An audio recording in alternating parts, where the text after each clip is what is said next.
Bom dia, amados, que a graça e a paz de Cristo seja com todos. Vamos dar início ao nosso estudo, à nossa escola bíblica dominical.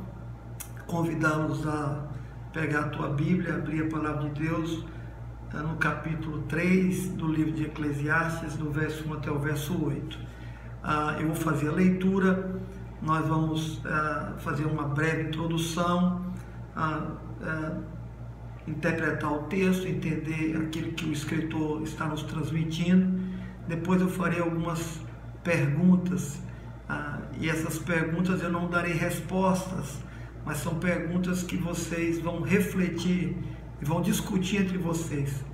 Vocês vão dar as respostas aí no seu grupo de estudo. Então reúna na tua casa com a tua família e aí vocês escutem, vejam o vídeo e depois entre vocês aí discutam, anotem as perguntas ou passem várias vezes o vídeo e façam as perguntas, discutam entre vocês e chegam às conclusões aí de cada um de vocês.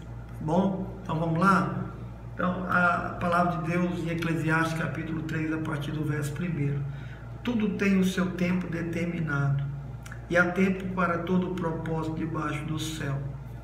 Há tempo de nascer, tempo de morrer, tempo de plantar e tempo de arrancar o que plantou, tempo de matar e tempo de curar, tempo de derribar e tempo de edificar, tempo de chorar e tempo de rir, tempo de prantear e tempo de saltar de alegria, tempo de espalhar pedras e tempo de ajuntar pedras, tempo de abraçar e tempo de afastar-se de abraçar, tempo de buscar e tempo de perder, tempo de guardar e tempo de deitar fora, tempo de rasgar e tempo de coser, tempo de estar calado e tempo de falar, tempo de amar e tempo de aborrecer, tempo de guerra e tempo de paz. Oremos a Deus. Senhor, nos edifique no estudo da nossa escola bíblica dominical. Ajuda-nos, ó Deus, a compreender o tempo que estamos vivendo e a compreender o tempo do Senhor para a nossa vida. Edifica o teu povo, edifica a tua igreja e nos abençoe nessa hora. Que o teu Santo Espírito, ó Deus, ilumine a nossa mente e coração a fim de compreendermos a tua santa palavra. Nós estamos na dependência plena, completa do teu Santo Espírito. Usa-nos como instrumento para o louvor da tua glória, para a edificação do corpo da tua igreja, no nome de Jesus que nós oramos. Amém. Irmãos queridos, eu gostaria de nós pudéssemos então agora pensarmos a respeito da palavra de Deus e a respeito do tempo. Então a proposta nessa manhã é que nós possamos pensar a respeito do tempo. E o tema proposto do estudo é como definir o tempo. Como é que nós vamos pensar a respeito do tempo? Eclesiastes vai nos dar alguns indicativos, vai nos dar algumas respostas a respeito da vida, porque se nós fôssemos definir o livro de Eclesiastes em uma só pergunta, a pergunta deveria ser: qual é o sentido da vida? E é exatamente isso que Salomão vai nos transmitir no livro de Eclesiastes. Por que existimos? Qual é a razão de existirmos? Qual é a conclusão? Qual é o final de tudo? Qual é a razão da vida? Qual é o final da nossa vida? Qual é o sentido de estarmos vivos? E ele vai dar essa resposta no final. O último versículo, no capítulo 12, aliás, versículo 13 e versículo 14 de Eclesiastes, ele diz exatamente: de tudo o que se tem ouvido, a soma de tudo que eu escrevi, de todas as coisas, de tudo que eu corri atrás, de tudo que eu pensei, de tudo que eu fiz, de tudo que eu me empenhei, de todas as coisas, a suma é: teme a Deus e guarde os seus mandamentos, porque isso é o dever de todo homem. Ele termina: porque Deus há de trazer a juízo todas as obras, até que estão escondidas, sejam boas quer sejam más. Então, no final da sua carreira, no final da sua vida, já na sua velhice, ele chega a essa conclusão. E o livro de Eclesiastes é exatamente isso. É de alguém que empenhou toda a sua vida, que viveu a tua vida com todo vigor, que fez muitas coisas, empenhou o seu coração em muitas coisas, nós vamos falar daqui a pouco sobre isso. E na sua velhice, meditando sobre a razão da existência, o sentido da vida, ele vai então chegar a essa conclusão, de que devemos temer ao Senhor acima de tudo, de todas as coisas. Uma das coisas importantes ao nos debruçarmos no livro de Eclesiastes é de pensarmos que o escritor, o pregador, e daqui a pouco vamos definir a respeito disso, ele está olhando a vida numa perspectiva humana, o sentido da vida pelos olhos de um ser humano. Essa é a perspectiva do livro de Eclesiastes. Ele olha para a vida nessa perspectiva humana, mas ele chega à conclusão, no final da sua vida, no final da sua carreira, que o que vale a pena nesta vida, e o sentido da vida, é temer a Deus, porque Deus é o Senhor da vida, é o Senhor da vida. Muito bem, quem que é o escritor do livro de Eclesiastes? Nós vamos olhar para o texto e a própria palavra de Deus, a evidência interna, o texto vai nos indicar quem é o escritor, e o escritor é Salomão, o filho de Davi, o rei de Israel que reinava em Jerusalém. Eclesiastes, no capítulo 1, o verso 1 e o verso de número 12. O pregador, o filho de Davi, o rei de Jerusalém. O verso diz: eu, o pregador, venho sendo rei de Israel em Jerusalém. Então é o filho de Davi, o rei de Israel em Jerusalém, e este é Salomão. Outra coisa importante que salta aos nossos olhos é que o escritor se autodenomina como o pregador, e a palavra Eclesiastes nos remete exatamente a isso. A palavra Eclesiastes, a tradução é o pregador, e é assim que Salomão se autodenomina, o pregador. Na NVI, nós percebemos uma outra tradução. Na NVI é traduzido como o mestre, na nova tradução na linguagem de hoje, o sábio. E nós vamos ver Salomão se autodenominando como o pregador, como o mestre, como o sábio, como o professor, em várias passagens do livro de Eclesiastes. Eclesiastes capítulo 1, no verso 1, no verso 2, no verso 12, Eclesiastes capítulo 7, no verso 27, Eclesiastes capítulo 12, no verso 8, no verso 9, no verso 19, ele se autodenomina como o pregador, ele se autodenomina como o mestre, o sábio, o professor. Salomão era um homem sábio e que pediu a Deus sabedoria e se empenhou a conhecer, a ter sabedoria. Muito bem. O pregador diz aí no verso 4 até o verso 11, que tudo que tem na terra, que tudo que tem debaixo do sol, tudo se repete. É exatamente isso que ele vai dizer. Do verso 4 até o verso 11, ele vai falar sobre a mesmice que há na terra, na visão do pregador, na visão do professor, na visão do mestre, do sábio, na perspectiva de Salomão, na perspectiva humana. Tudo que há na terra é uma rotina, é uma mesmice, tudo se repete, tudo acontece novamente. Então ele fala do sol, você vai perceber isso aí no verso 5. Levanta-se o sol, põe-se o sol e volta ao seu lugar, onde nasce de novo. Depois ele fala sobre o vento, do verso 6, ele diz, o verso 6, o vento vai para o sul e faz o seu giro para o norte, volve-se na sua carreira e retorna aos seus circuitos, e vai o vento e volta o vento circula e ele volta de novo. Depois, o terceiro exemplo, ele fala sobre o rio, a partir do verso 7, o rio corre para o mar não se enche, e aí ao lugar para onde os rios correm, ele corre para o mar e volta de novo, e assim por diante. Então, na visão do pregador, na visão do mestre, do sábio, na visão de Salomão, tudo que se passa debaixo do sol é a mesmice. Então, pensando nisso, o pregador ou o professor, o mestre, o sábio, ele vai se empenhar em várias coisas. E ele aí, então, a partir do verso 12, ele diz que ele vai se empenhar, ele vai ter várias experiências.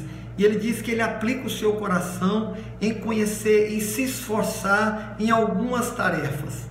E ele fala de 3 coisas que ele empenhou o seu coração, que ele empenhou todo o seu esforço. Ele diz que ele, em primeiro lugar, ele se empenhou a conhecer as coisas, a ter sabedoria. Ele se esforçou e colocou o seu coração em conhecer, em se aplicar, em ter muita sabedoria. Verso 17, apliquei o coração a conhecer a sabedoria, a saber o que é loucura, o que é estutícia, e a vinha saber que também isso é correr atrás do vento. Ele se empenha, ele se esforça, ele tem desejo de conhecer, de ter muita sabedoria, mas ele vai perceber que isso é correr atrás do vento. Mas em segundo lugar, ele se entrega o seu coração ao vinho. Aí no verso 3, resolvi no meu coração dar-me ao vinho. Ele se empenhou a ter alegria e prazer no álcool, no vinho, e ele vai perceber que isso também era correr atrás do vento. E em terceiro lugar, ele resolve então empenhar o seu coração em edificar grandes obras, em obter muitas coisas, em conquistar muitas coisas. E ele vai chegar então à conclusão, a partir do verso 12 do capítulo 2, que tudo isso não passou de vaidade, que tudo isso não passou de ilusão, que todas essas coisas causou um grande vazio na tua alma, que foi como correr atrás do vento, foi como correr atrás do vento, que tudo não passou de vaidade. Então ele começa o capítulo 3 falando acerca do tempo. E ele vai dizer aí no verso 1 do capítulo 3, que tudo tem o seu tempo, que tudo tem um tempo determinado, e há tempo para todo propósito debaixo do sol. Eu queria então que nós pudéssemos pensar a respeito do tempo. Mas antes de pensarmos a respeito do tempo, eu gostaria de chamar a sua atenção para o verso 11 do capítulo 3 de Eclesiastes. Ele diz assim, tudo fez Deus formoso no seu devido tempo, também pôs a eternidade no coração do homem, sem que este possa descobrir as obras de Deus, fez desde o princípio até o fim. Tudo fez Deus formoso no seu devido tempo. Gênesis, no capítulo 1 e no capítulo 2, primeiro capítulo de Gênesis e o segundo capítulo, ele nos apresenta Deus como o Criador de todas as coisas, o Deus que cria o tempo e cria todas as coisas de forma perfeita. E quando Deus cria todas as coisas, quando Deus forma todas as coisas, a palavra de Deus diz que Deus coloca no coração do homem a eternidade, sem que o homem possa conhecer a glória de Deus em toda a sua plenitude, sem que o homem possa ter o conhecimento, a ciência da perfeição de Deus em sua plenitude. Deus coloca a eternidade no coração do homem, sem que ele possa descobrir a ciência perfeita de Deus, o pleno conhecimento de Deus. Então, o tempo para nós, queridos, é um dilema.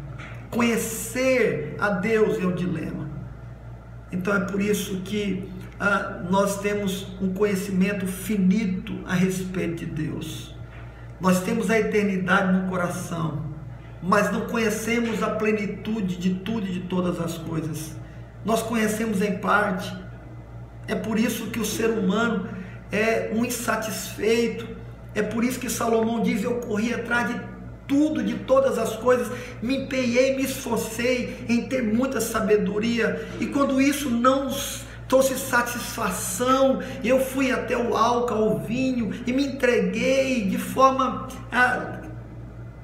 plena e completa, e não me satisfez também. Por isso aí eu me empenhei a construir grandes obras e a obter muitas coisas e a ter prazeres em mulheres e mulheres, mas isso também não preencheu o vazio, não me satisfez completamente. Por isso o homem vive em busca de satisfação em muitas coisas,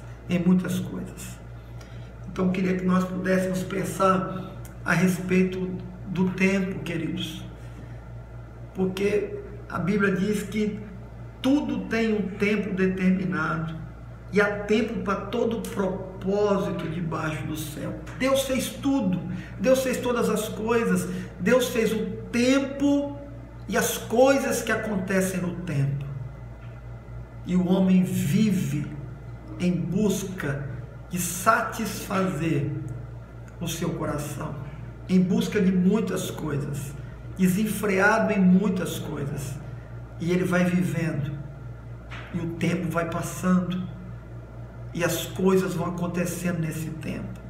Eu queria que você pensasse um pouco a respeito do tempo, e eu gostaria de pensar, de propor dois entendimentos a respeito do tempo, no que nós entendemos na questão bíblica: o tempo como o cronos, o tempo como um espaço linear, cronológico, um tempo que pode ser medido, um intervalo, o tempo medido. Esse é o tempo. Começou lá no início, no princípio fez Deus todas as coisas, criou o homem, e aí o tempo determinado por Deus, o tempo medido, o tempo no espaço, o tempo cronos, o intervalo, a cronologia, o tempo que pode ser contado, pode ser medido. Mas eu também gostaria de pensar sobre o kairos, que é o tempo de Deus, o tempo determinado por Deus, a ação de Deus na história, o tempo em que Deus determina toda a ação de Deus na história. Depois você faz a leitura lá no livro de Atos, no capítulo 17, o verso 26 até o verso 30, e você vai ver nitidamente esses dois tempos aparecendo, o kairos no verso 26 e o cronos no verso 30. O tempo de Deus e o tempo linear, todas essas coisas acontecendo na história. Então a Bíblia diz que tudo tem o seu tempo, tudo tem um tempo determinado, e há tempo para todo propósito debaixo do céu. Preste atenção, queridos, todas as coisas acontecem no tempo, todas as coisas acontecem na história, e tudo está determinado, e há um propósito para todas as coisas debaixo do céu. Deus tem o controle do tempo, a história está se desnudando à nossa frente, a história está acontecendo diante de nós, e Deus está agindo na história. É por isso que tudo tem um tempo determinado, o tempo, a história, o tempo, o horário, o tempo cronológico, o tempo de espaço, o tempo que pode ser contado e medido, mas o tempo de cada coisa acontecer, o kairos de Deus, o tempo de Deus, as coisas determinadas por Deus. É por isso que ele vai dizer que há tempo de nascer e há tempo de morrer. Nós nascemos e morremos, as plantas nascem e morrem, então há tempo que nasce e há tempo que morre. Tudo tem o seu tempo. O texto diz que há tempo para plantar, há tempo para arrancar o que plantou, há tempo para matar, há tempo para curar, há tempo para derribar, há tempo para edificar, há tempo para chorar e há tempo para rir, há tempo para prantear, há tempo para saltar de alegria, tem tempo para espalhar pedras, tem tempo para juntar pedras. Agora preste atenção, tempo de abraçar e tempo de afastar, de abraçar-se. Não parece muito com o tempo que nós estamos vivendo? Um tempo de afastar-se, de isolar-se. Há tempo para tudo, há o kairos de Deus, há um tempo determinado por Deus na história linear, há um tempo determinado por Deus, todos os acontecimentos, tempo de Deus na história. Há tempo de buscar, há tempo de perder, há tempo de guardar, há tempo de deitar fora, há tempo de rasgar, há tempo de coser, há tempo de estar calado, há tempo de falar, há tempo de amar, tempo de aborrecer, tempo de guerra. e tempo de paz. É sobre isso que o escritor está nos falando. Há um tempo, há um propósito debaixo do sol. Há um tempo de Deus. E nesse tempo Deus está agindo. As coisas estão acontecendo. E nós vivemos a cada tempo, dentro da história, dentro desse espaço de tempo, de intervalo de tempo, as coisas vão acontecendo. Tem dias que nós celebramos, tem dia que choramos, tem dia que celebramos o nascimento, tem dia que choramos a morte, tem dia que vestimos roupa de festa, tem dia que vestimos roupa de luto, tem dia que nós abraçamos, e nos dias como hoje que afastamos de abraçar. Há tempo de doenças, há tempo de curar as doenças, tudo tem o seu tempo. E pensando sobre o tempo, eu gostaria então, nesse final de nós, eu proponho algumas perguntas. A primeira: quem é o Senhor do tempo? Quem é que fez o tempo?